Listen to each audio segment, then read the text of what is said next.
As some of you guys know, soccer used to be my life.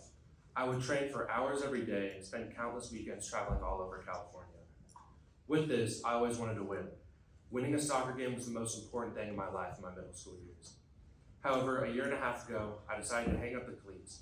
This is a game I dedicated most of my life to and spent countless weekends working on. A question I've gotten asked a million times was, why did I leave soccer?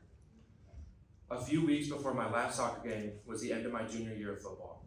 It was a heartbreaking loss that made me feel more emotions than any soccer game could. I promised myself by the end of next year, I wouldn't be sad because that was my last time putting on the pads, but happy because my college football journey was just starting. That summer, I spent countless hours in the gym and on the field trying to perfect my craft.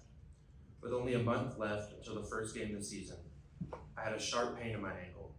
I got it checked out and it was a low-level stress fracture. This had me in a walking boot for the last month of summer training. I had no clue if I was even going to be able to play a game this season. However, I got cleared 5 days before the first game of the season. Once I got cleared, I set my goal of getting 1,000 receiving yards and breaking my school record.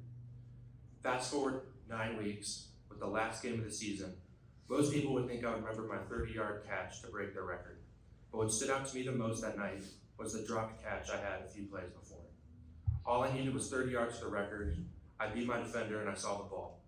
I had the ball right in my hands, yet I was so focused on the record that the ball slipped into the ground. I would have broken the record by 50 yards, yet I dropped it. A few minutes later, I was sitting on the bench with no chance of breaking the record. But after a few of my teammates stepped up, I was barely able to break it.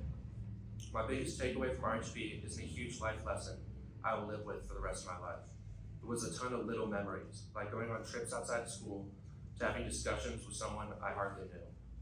I'll always remember the night I reached my goal, but I will always remember the little things RHB has given me. To all my teachers, it's been a really long 8 years. Thank you for always helping me outside the classroom. Mr. Kwan, I still think you did something to Mr. Ramos. You've been a great advisor and teacher. Ms. Collins, thank you for keeping me on track and really helping me balance sports and school. Football team, it's been a long ride. It's been a pleasure playing next to y'all boys. That's all I can really say. Manhattan guys, even though we haven't been friends for a while, it's been some long and good nights. Gabe, Braden, and Jacob, I know you guys are going to do some great things in college, and Braden, good luck next year. Kyle, if it wasn't for you pushing me to the ground every day when we were younger, I don't think I would be who I am today. You truly made me the competitor I am. Mom, always having you home after practice or school always gave me something familiar to see. I know I haven't given you the easiest time, but I truly am thankful for everything you do for me. Dad, you've been someone I looked up to my whole life. Whether it was recruiting or just being a dad, you were always honest to me and told me if I played badly in a game, which made for some interesting car rides, but I'm always thankful for that. Thank you for taking me all around the country for soccer and football. You've always been a hero of mine. Thank you.